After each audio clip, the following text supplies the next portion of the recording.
now let me introduce who's going to be here on the panel. So first, one of the first people when I became president reached out to me and said, we need to team up in some fashion. I've climbed to the highest antenna in the Brooklyn Navy Yard. I thought he was going to drop me off the edge if I didn't say yes. This is Andrew Kimball. Andrew has really taken the Navy Yard and made it a fantastic place of companies, innovation, manufacturing, jobs, and turned all of our heads. And the nice thing is it's so packed with energy, it's time that it just explodes out into the rest of the community. And that's first. So Andrew, have a seat.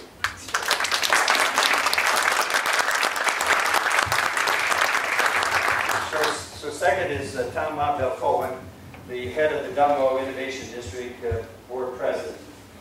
DUMBO, in some ways, set the stage for all of this. This is 20 years ago when the Willeneses had the vision to see where this could head and began piece by piece to put it together. And now, of course, it's packed. You're here, out of room. We have an incubator in DUMBO. We love being there, but this is time again. DUMBO is exploding. Time for it to just reach out and step across the edge. So, Tom, welcome here. Have a seat.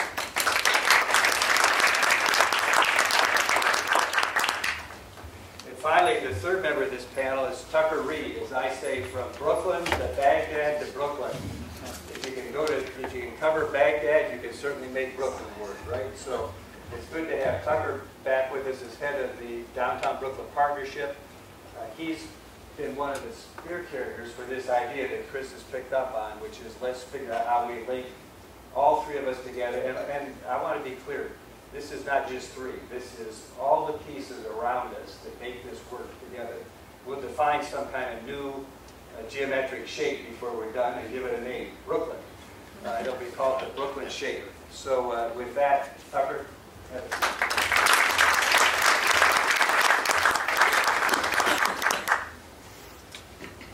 So I want to thank you all for joining us. And to start this conversation, see, to me, the first thing is let's just talk a little more about what do we mean, what do we have in mind, and how would we link ourselves together? You got some ideas. What have you seen out there that makes sense that we ought to use as a model? We'll explore these in a little more depth, but I want to let each of you take a first shot at saying what is a technology triangle? What's it mean to be innovative in a geographic space?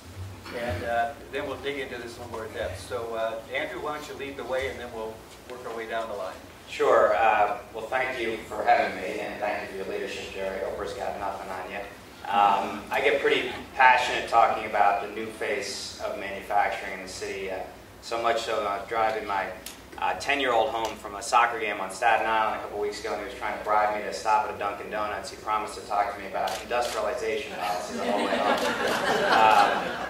It makes me crazy when I see an economist show the different sectors of growth in the city, and the manufacturing bubble is always shrinking over here, but yet entertainment and media, arts and culture, always growing, key sectors for the city. 60% of our tenants are in those two bubbles and growing very, very quickly. Really, there wasn't a lot going on at the Navy Yard for a long time in terms of new businesses, and that was in large measure because of neglect in the basic infrastructure there. Al Wilshire, who's here, literally and heroically had to put out fires every day in the 70s and 80s to keep the doors open to the Navy Yard. We really turned the corner with the Bloomberg administration starting to invest significant funds in the infrastructure. The City Council has been a tremendous partner. And the tenant base has changed. So how does it relate to tech? I would say in three prime areas. One is in content creation. Obviously, a lot of that is driven out of Steiner Studios. The goal there, the holy grail, is to attract more and more ancillary entertainment and media companies around gaming, around post-production, around digital media. A lot of that is happening through academic collaboration. So when I think about the Tech Triangle, academic collaboration is absolutely critical. Brooklyn College is going to be launching the first graduate public film school, first film school anywhere embedded in a working film lot. That will create a new generation, a very diverse generation of leaders in the film industry. Discussions are going on right now about Carnegie Mellon doing entertainment and media technology research. And I think importantly at the Navy Yard, we want to make sure that in every one of these sectors there's a link to local jobs. So the most important link there is through the Film Production Assistance Program that's placed 300 people in jobs in recent years. good paying jobs. It's around e-commerce fulfillment related to retail, particularly in flash sales. So we've placed 30 people in jobs doing fulfillment for guildgroup.com, fulfillment for Jack Threads, exploding sector, tech-driven. It's high-tech manufacturing, so it's all the Kevlar vests going to Iraq and Afghanistan, computer-guided parachutes, wind solar street lamps. It's this Project 128 that we're talking about. And really some visionary leaders that started Third Ward a few years ago, very collaborative with local universities, looking at co-design, co-manufacturing, where we bring in Pratt, we maybe bring in Parsons, we maybe bring in RPI, where you have shared manufacturing equipment where you can actually apply what you're learning into bids on proposals or into spin-offs. So how does it relate to what's happening to the rest of the Triangle? I think there's no question that if there's better coordination, collaboration between the three, and the key thing for us really is transportation at the end of the day. And better coordinating on the transportation front, and I can guarantee you we will have bike share bikes down at the Brooklyn Navy Yard, so I look forward to seeing you all down there on a bike. That's number one.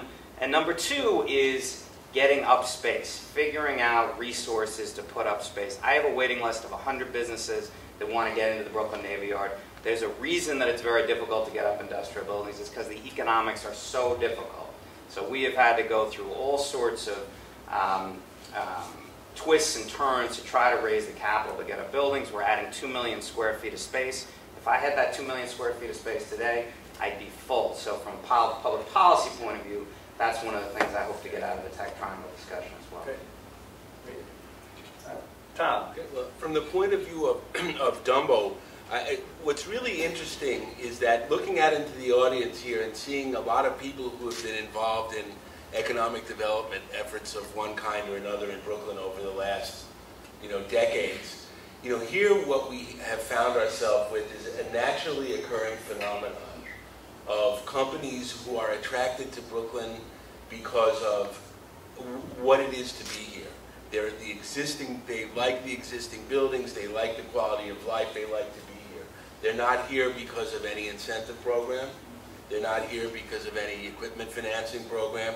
They're here because they want to be here. They're here because their employees want to live here. This is a new phenomenon that none of us have ever experienced before. And I think that it provides an opportunity that has really never been available to civic leadership before. People are here because they want to be here. Now, there's so many people that want to be here that there's no place left for them to go. That is a problem. And so, as Andrew and I speak about the fact that we are all really full, and what can we do to accommodate more of these people, you taking a look at the beginnings of discussion that led to not only the components of the study, but also the focus of downtown, which has better transportation, more infrastructure, more bodies, more retail, and many more of the traditional things that attract businesses and institutions. So that is sort of where the geography of the triangle came from. And unfortunately, it was a great name. Alliteration is a great thing. We may have to replace triangle with trapezoid or some other shape here pretty soon, because as we learn, there are more and more people doing this sort of work all the time, whether it's Pratt, whether it's the biomed stuff that's going on down in the Army terminal. I mean, all of these people in places share a couple of common things about Brooklyn being a place where people want to be and has the basic economic parameters that allow these companies to prosper. All we need to do is to provide them places to grow and expand to, and then for new people to come. And that's really the basis of everything we're discussing today. Great talk. And Tucker, so you've seen Baghdad, now you're in Brooklyn, back in Brooklyn, so how are we going to get this done? Well, I think the Baghdad comparisons end today, because we don't want to be talking about downtown Brooklyn in the same vein moving forward on that stuff. But I had the opportunity to work down in Dumbo for a number of years, either running the bid or working with the Valences, and really got to see firsthand over the last decade that growth of companies that came in with 2 or 3 folks, and they were originally attracted to an area like Dumbo because, let's be quite honest about it, the rent was cheaper than Manhattan. But they were also attracted to the charm and the sense of place, right? The cobblestone streets, the waterfront, the ability to live and work in Brooklyn was a real driver for them. And we look at the growth of that office district and the tremendous job that Andrew has done in the Navy Yard, and we've run out of space in both of those districts. You come to downtown Brooklyn, where we have 17 million square feet of office space, comparable to cities like Baltimore and Atlanta. And the development community in downtown Brooklyn that has been here for a long time, the Musk family, the Forest Cities of the world, that have done a tremendous job of building up downtown Brooklyn. But these days, we have about a 10% structural vacancy rate in our office market, which isn't huge by any means, but if you have 17 million square feet and there's a 10% vacancy rate, it means we got over 1.5 million square feet to play with to try to attract companies to downtown that are already here on the waterfront. And so to me, it just made all the sense in the world for all the three organizations, and in general, just to start the conversation with the community, the greater downtown Brooklyn area in general, start talking about how we can create the kind of environment in downtown that's going to make these companies come here, grow here, make downtown Brooklyn their long-term home. And it's an exciting opportunity for us to kind of start to shift the focus from traditionally downtown has been the home of back office operations for finance, really all the fire industries and government. And we love those office workers, right? They paid rent, they built the community that you see here today. But we now also have an opportunity to diversify a little bit, start to bring in some new industries, and industries that particularly are excited about being in Brooklyn, right? Some of the decisions around real estate are driven by national priorities, and the workers are here this year, and they may be in Dallas in 2 years because that's where they are transferred. This industry, these workers live in Brooklyn. You get a ton of secondary, tertiary benefits of them being here. They shop in the local stores. They eat in the local restaurants. They get involved in civic life and support the civic organizations. We have a very vibrant nonprofit sector in downtown Brooklyn, right? 50 cultural organizations within our footprint. The idea that we can start to attract industries that will not only pay rent, but will start to support the greater civic life here as well, is a huge opportunity for all of us. And so we're really excited about undertaking this study, and the fact that the speaker came here today and got us started with a major contribution, I think is a sign that this idea has resonance beyond just our happy little band here that's been talking about it. So let's talk about some specifics. So let's first talk about physical things, and then maybe talk more to the 21st century wired virtual things. But let's talk first just physically. If you had one thing to do, I ask each of you, one thing that you think would make a dramatic change in the sense that we're all linked together, physically, what would that one thing be? So, Tucker, you want to lead with that? I want to see a pedestrian experience that stretches from the waterfront to the new arena at Barclays. I think we have a tremendous opportunity, particularly, you look out these windows of some of these buildings downtown, and sometimes you lose track of the fact of how close together all of these assets are, right? And it's because mentally it's hard to make the connections. It's not the easiest thing to walk from downtown Brooklyn to Dumbo, or to the Navy Yard, or even to the Cultural District. People, we have millions of people each week who are crossing over the Brooklyn Bridge, and then they turn around